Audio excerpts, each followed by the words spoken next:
Welcome to Krishna Coaching Center, and we are going to continue the class 11 Microeconomics Chapter 1, that is Introduction to our Microeconomics और इनकी सारी problem. इससे पहले वाली video में हमने क्या देखा था कि एक हमारे गोलू भैया थे। अब गोलू भैया को कुछ चीज़ों की बहुत ज़्यादा टेंशन थी। क्या चीज़ों की टेंशन थी कि उनकी जो वांट्स थी, उनकी जो इच्छाएं थी, वो कैसी थी? वो थी अनलिमिटेड, बट उनके पास जो रिसोर्सेज थे वो कैसे थे? रिसोर्सेज थे लिमिटेड। तो अब इसको हम पूरे बड़े लेवल पे कंटिन्यू करने की कोशिश करते हैं। अब क्या है, अब इंडिविजुअल के पास जो सबसे बड़ी प्रॉब्लम होती है ना, वो क्या है? Problem of choice. उसके पास ऑप्शंस बहुत सारे हैं, बट उसके पास जो रिसोर्सेज है वो क्या है? वो बहुत कम है। सो रिसोर्सेज आर लेस एंड जो उसका चॉइस है वो बहुत ज़्यादा। अब इस प्रॉब्लम ऑफ चॉइस की वजह से अराइज होंगी हमारी 3 सेंट्रल प्रॉब्लम्स। अब उस 3 सेंट्रल प्रॉब्लम को हमें कैसे समझना है कि आप ये देखिए, जो आपकी बहुत सारी इच्छाएं ठीक है, पर उसको आप पूरा कैसे कर पाओगे, वो चीज़ बहुत ज़रूरी है। तो मान लो अगर मैं प्रोड्यूसर हूँ, मैं क्या हूँ, मैं अगर कोई चीज़ प्रोड्यूस कर रही हूँ, ठीक, so what I will think about कि क्या सामने वाली पार्टी उस चीज़ को खरीदेगी या सिर्फ उसको खरीदने की उसकी सोच है, सिर्फ इच्छा है। जैसे फॉर एग्जाम्पल, कौन नहीं चाहेगा कि उसके पास एक मर्सिडीज हो? ऑब्वियस सी बात है, जो मर्सिडीज है हर कोई चाहेगा कि उसके पास एक क्या हो, एक प्यारी सी मर्सिडीज गाड़ी हो। बट आप ये बताइए कि क्या everyone afford the Mercedes? Answer is no. अब ये जो प्रोड्यूसर है, ये इस चीज पे कभी भी अपना फैसला नहीं सुनाएगा कि क्या चीज लोगों की वांट है। वो उस चीज पे अपना फैसला लेगा कि किस चीज की जरूरत उनको ज्यादा है, या क्या चीज ऐसी होगी कि मेरी सेलिंग उससे अच्छी हो। ऐसा नहीं है मर्सिडीज नहीं बनेगी, बनेगी, बट उसका एलोकेशन हमको कैसे करना है। अब सबसे पहले जो कोई भी प्रोड्यूसर है वो क्या सोचेगा कि उसका प्रोडक्ट रहेगा क्या, what will be his product. So here our first problem arise. What is our first problem? This is our first problem is what to produce. हमको प्रोड्यूस करना क्या है? So what is our first problem? What to produce, यानी कि production जो होगा वो किस चीज का होगा, ये चीज सबसे पहले हमारी सेंट्रल प्रॉब्लम में आ जाएगी। अब देखिए, एक चीज से बड़ी कंफ्यूजन होती है बच्चों को कि हम माइक्रो इकोनॉमिक्स में पढ़ते हैं इंडिविजुअल लेवल का, पर बात हम सेंट्रल प्रॉब्लम की कर रहे हैं। ये कैसे? वो तो मैक्रो का पार्ट होना चाहिए। तो सेंट्रल प्रॉब्लम माइक्रो इकोनॉमिक्स का पार्ट इसीलिए होती है क्योंकि ये डील किससे करेंगे? है तो सेंट्रल प्रॉब्लम, बट सेंटर में आ कौन गया? इंडिविजुअल, ठीक। सेंट्रल प्रॉब्लम में फर्स्ट प्रॉब्लम है व्हाट टू प्रोड्यूस। सोसाइटी को किस चीज की जरूरत ज्यादा है, किस चीज को प्रोड्यूस करने पे मुझे बेनिफिट ज्यादा होगा, या सोसाइटी में किस तरीके से वो रिसोर्सेज एलोकेट होंगे, that is very important. For example, आज के टाइम पे मैं कहूँ कि मेरा जो था 3G नेटवर्क बनाने का काम बहुत अच्छा था, बहुत ही बेहतरीन 3G नेटवर्क बनाती थी मैं तो, और अब मैं बहुत सारा 3G नेटवर्क काफ़ी पैसा लगा के खर्च कर दूंगी।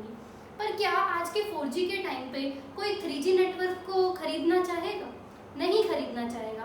तो यहाँ पे आपका फर्स्ट क्वेश्चन की वजह से सारे फैसले रॉन्ग हो गए कि व्हाट टू प्रोड्यूस में आप आंसर नहीं कर पाए। तो व्हाट टू प्रोड्यूस में आपको हमेशा ध्यान रखना है कि जो सोसाइटी है वो उस चीज को कैसे एक्सेप्ट करेगी। अब ठीक है, जो हमारे प्रोड्यूसर भैया थे, ये हम प्रोड्यूसर भैया बना देते हैं, इन्होंने एक चीज तो सोच ली कि व्हाट टू प्रोड्यूस।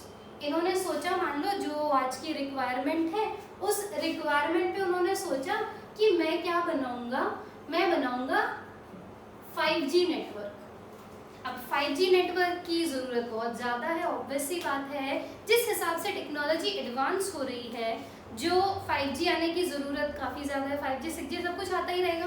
तो उन्होंने क्या सोचा कि मैं 5G नेटवर्क बनाऊंगा। तो व्हाट टू प्रोड्यूस, इनकी फर्स्ट प्रॉब्लम सॉर्टेड। अब दिक्कत बताइए कि ये जो वॉट है ना, इसको मैं प्रोड्यूस करूँगा कैसे। तो यहाँ से दूसरा क्वेश्चन जो सेंट्रल प्रॉब्लम का अराइज होता है, that is very good, how to produce. अब ये देखिए, इस हाउ टू प्रोड्यूस में काफ़ी सारे क्वेश्चंस आ जाते हैं कि जो आप फाइनेंस कहाँ से करोगे इस चीज़ को, फाइनेंशियल डिसीजंस कैसे लोगे, ये सारा पार्ट हो जाता है फाइनेंशियल मैनेजमेंट का, कि आप लोन लेके करोगे, अपने पास से पैसा लगाओगे, तो ये हो गया। दूसरी चीज़ जो बहुत इम्पॉर्टेंट हो जाती है कि इस हाउ टू प्रोड्यूस के लिए आप कौन सी टाइप की टेक्निक यूज़ करोगे। क्या आप लेबर इंटेंसिव टेक्निक का यूज करोगे या आप मशीन इंटेंसिव टेक्निक का यूज करोगे, क्या आप रोबोट से ये काम करवाओगे या क्या आप मैन्युअली किसी से ये काम करवाओगे, ये सब कुछ किस में आ जाएगा, how to produce. So how का मतलब क्या होता है, कैसे, कोई काम कैसे होगा, तो उस कैसे से आपको कैसे डील करना है, ये आप सेकेंड लेवल में पढ़ते हैं कि हाउ टू प्रोड्यूस। अब देखो, व्हाट टू प्रोड्यूस हो गया, हाउ टू प्रोड्यूस हो गया। आपने सोसाइटी को देखा, हाँ आपको लग रही है 5G की ज़रूरत है तो 5G मुझे बना देना चाहिए। मैंने सोचा चल ऐसा करते हैं कि मिक्स रखते हैं इसका, लेबर का मशीन का, कुछ मिक्स टाइप से बनाते हैं। अब तीसरा बहुत इंपॉर्टेंट क्वेश्चन आता है कि मैंने ये जो 5G नेटवर्क बना दिया, मुझे पता भी है कि सोसाइटी को इसकी ज़रूरत है, बट ये खरीदेगा कौन, हु विल बाय दिस, मेरे कस्टमर कौन होंगे, मेरे एंड कस्टमर कौन है। सो अब इसी हिसाब से जो तीसरी सेंट्रल प्रॉब्लम है वो क्या अराइज होती है कि फॉर whom टू प्रोड्यूस, मैं ये प्रोड्यूस करूं किसके लिए।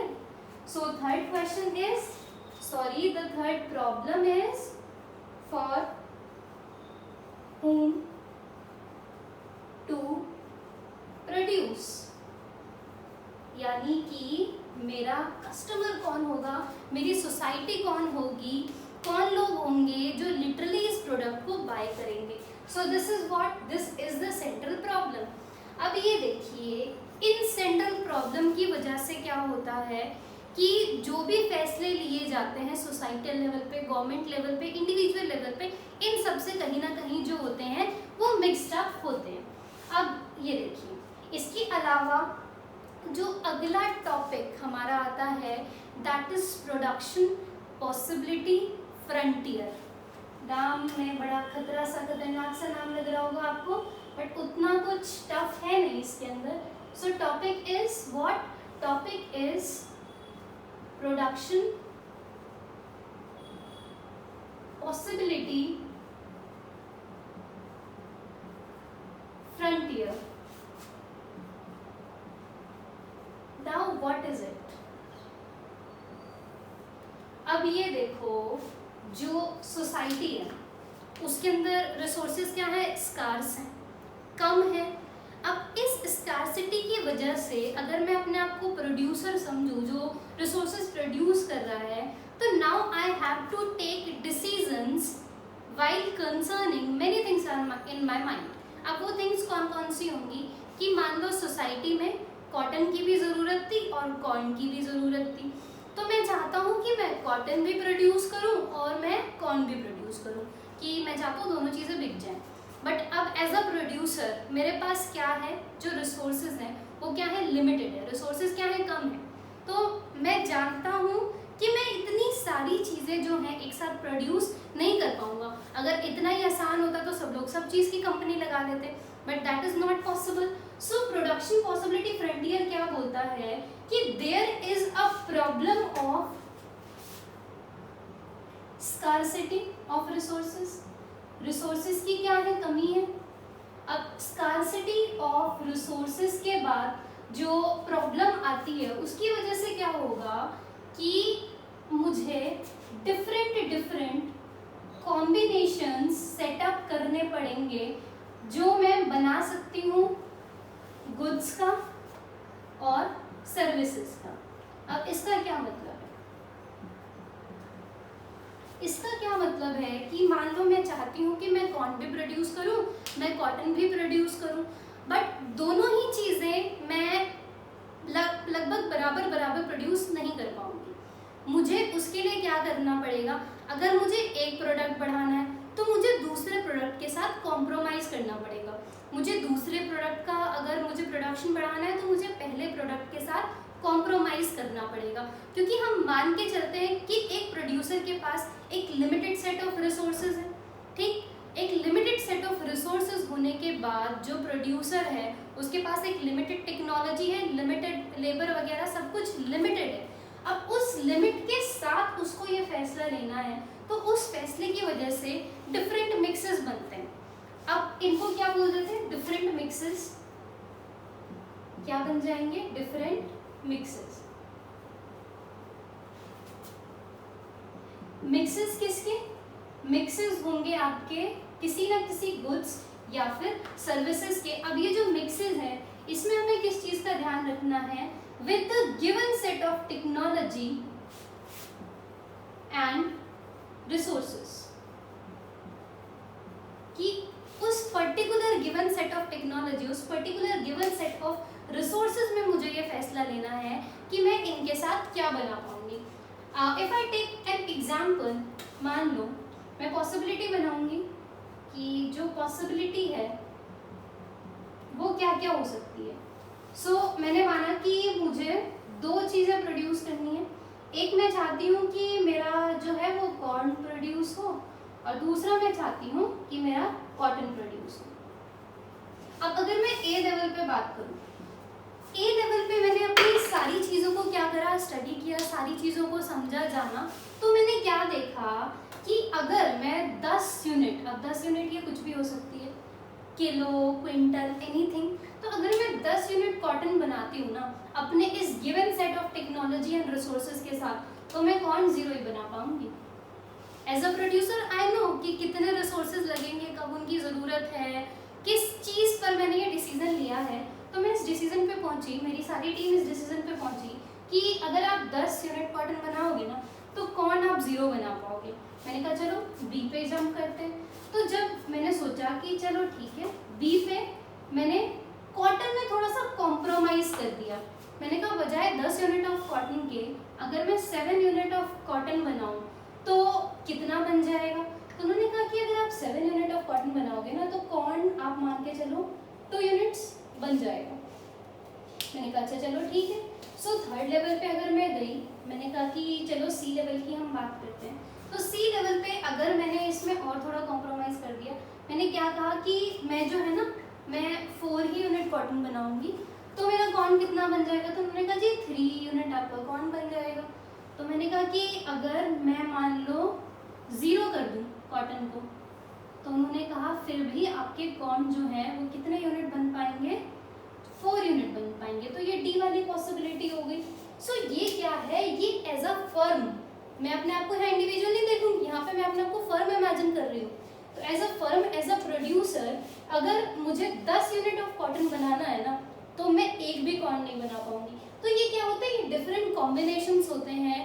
जो अगर कोई भी प्रोड्यूसर है वो 2 कॉम्बिनेशन की यूनिट बना रहा है तो उसको ये सब चीज़ें पता होती है। अब आप कहो जी ऐसे कैसे 10 यूनिट ऑफ कॉटन पे 0 और 0 यूनिट कॉटन पे 4 ही हो। तो हो सकता है कि कॉटन में टेक्नोलॉजी ज़्यादा, कॉर्न में टेक्नोलॉजी ज़्यादा लगती हो, रिसोर्सेज ज़्यादा लगते हो, डबल से ज़्यादा रिसोर्सेज लग जाते हो। तो ये सारी चीज़ें ये तो मैंने बैक एंड पे एज अ प्रोड्यूसर स्टडी कर रखी होगी। तो ये क्या बन जाएगा, ये बन जाएगा डिफरेंट सेट ऑफ पॉसिबिलिटी। अब ये जो डिफरेंट सेट ऑफ पॉसिबिलिटी होता है ना, इसका बनता है एक प्रोडक्शन पॉसिबिलिटी कर्व। इसको मैं आपको ऊपर बना के दिखाती हूँ। मैं पैर नहीं छू रही थी जमीन के, मेरा डस्टर गिर गया था। सो अब इस प्रोडक्शन पॉसिबिलिटी फ्रंटियर का प्रोडक्शन पॉसिबिलिटी कर्व PPC वो होता क्या है, तो इसके बारे में थोड़ी सी हम जानकारी प्राप्त करते हैं। तो अब मान के चलते हैं जैसे हम कर्व बनाते हैं। अब ये देखिए, कोई भी चीज़ जब आप बनाते हो ना तो ये जो वर्टिकल लाइन होती है, वर्टिकल कौन जो खड़ी होती है, वर्टिकल V से शुरू होता है, V से विजय दीनानाथ चौहान, विजय दीनानाथ चौहान कौन, अमिताभ बच्चन, और अमिताभ बच्चन जहाँ खड़े होते हैं लाइन वहीं से शुरू हो जाती है। इस बात का कोई लॉजिक नहीं है, बट ट्रस्ट मी ये बात याद से आपको याद रहेगा कि वर्टिकल लाइन सीधी लाइन होती है। तो जो वर्टिकल लाइन होती है ना उसको हम क्या बोलते हैं, उसको हम बोलते हैं वाई एक्सिस। ये पॉइंट हमारा 0 पॉइंट होता है, और जो लेटी हुई लाइन होती है एक्स एक्सिस, क्योंकि बेटा जो एक्स होते हैं वो हमेशा गिरे हुए ही होते हैं। सो एक्स एक्सिस लेटे हुए, वाई एक्सिस जो खड़े हुए होते हैं। अब क्या है, मैंने मान लो वाई एक्सिस पे मैंने कॉटन ले लिया, और एक्स एक्सिस पे मैंने क्या ले लिया, एक्स एक्सिस पे मैंने ले लिया कॉर्न। ठीक, अब कॉर्न कितने हैं, 1 2 3 4, तो यहाँ पे मैंने मान लो 1 2 3 4 5 6 को थोड़ा बड़ा बना देते हैं, 7 8 9 10 यूनिट तक ले लिया। अब y भी मैंने क्या करा, 10 यूनिट तक ले लिया, 1 2 3 4 5 6 7 8 9 10, बहुत बढ़िया। अब ये 10 यूनिट तक मैंने बना लिया। अब a क्या है, कॉर्न है 0, कॉटन है 10, तो ये बनाते कैसे हैं, सबसे पहले कॉर्न को मैंने x माना है, कॉटन को मैंने y माना है, तो कॉर्न पे कितना है 0, तो मैं 0 पे ही रहूंगी अभी, और कॉटन पे कितना था 10, तो 0 से 10 पे, तो मेरा पहला जो पॉइंट है ना वो कहाँ लगेगा, 10 वाले पॉइंट पे लगेगा। समझ में आ रहा है, तो फर्स्ट पॉइंट कहाँ लग गया मेरा, यहाँ पे, तो this is what, this is a point. दूसरा पॉइंट देखो आप, बी पे 2, यानी कि कॉर्न पे 2 चलो आप, यहाँ से यहाँ पे 2 चले, और यहाँ पे फिर अब कितना चलना है, 7 चलना है, तो यहाँ से यहाँ तक 2 और यहाँ से यहाँ तक अब आप चलो 7, तो लगभग आपका ये वाला पॉइंट हो जाएगा। ये कौन सा पॉइंट है, बी पॉइंट।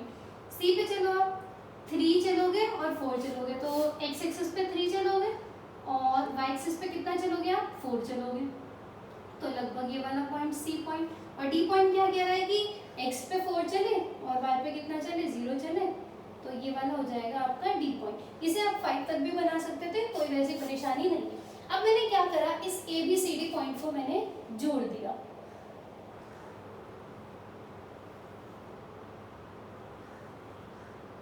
अब देखिए ये वाला जो कर्व आप देख रहे हैं ना, इसको हम PPC कर्व बोलते हैं।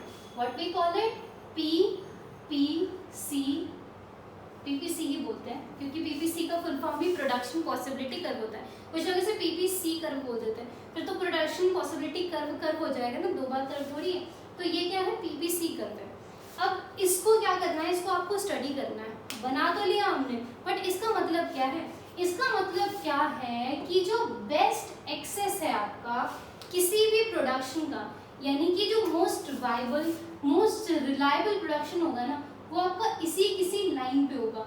मान लो अगर आप यहाँ पे ले आए तो ये आप 9 प्रोड्यूस करोगे ना, तो लगभग 0.75 कॉर्न प्रोड्यूस होगा।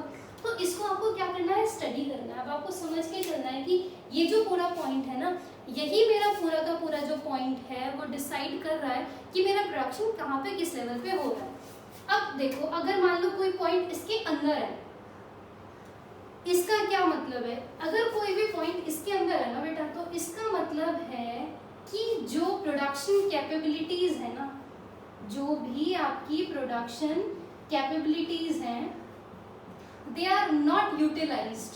तो production capabilities not very good utilized, क्योंकि इसके अंदर ही रह गया ना वो काम।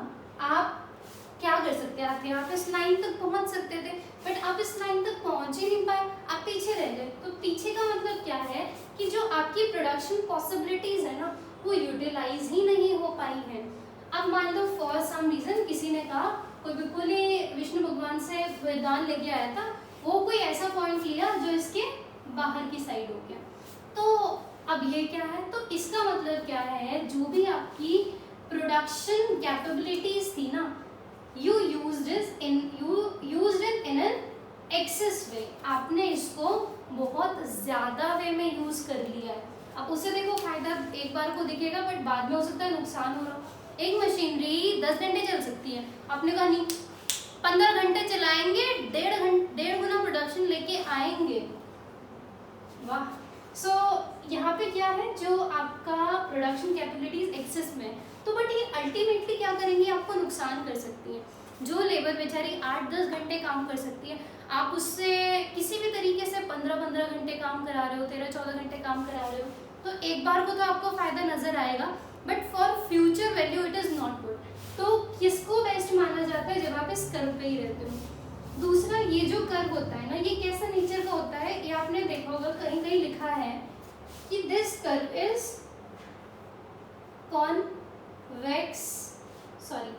Concave in nature.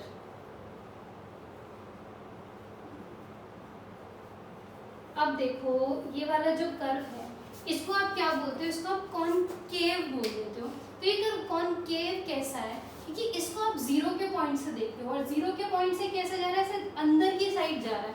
तो जो चीज़ ऐसे अंदर की साइड होती है, जैसे अगर मैं नागिन का फन बनाऊँ तो दिस इज व्हाट, ये अगर ऐसा कर्व है ना, मुझे ऐसा दिखाई दे रहा है अंदर कर्व बना हुआ, केव जैसा बना हुआ, तो इसको कॉनकेव बोल देते हैं।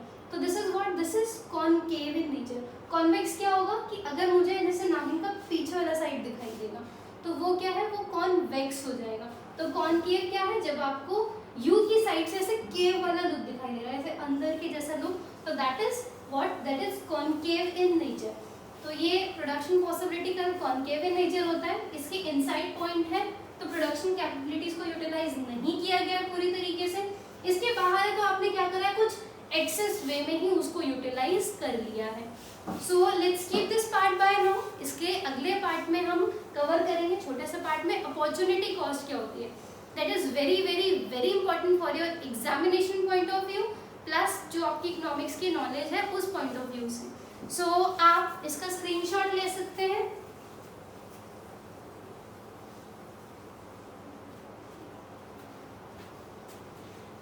हमसे जुड़े रहने के लिए आप हमारे चैनल को सब्सक्राइब कर सकते हैं और इसे शेयर कर सकते हैं हर उस इंसान के साथ जिसको इसकी ज़रूरत है। So thank you so much. I will meet you all in my next video. Thank you.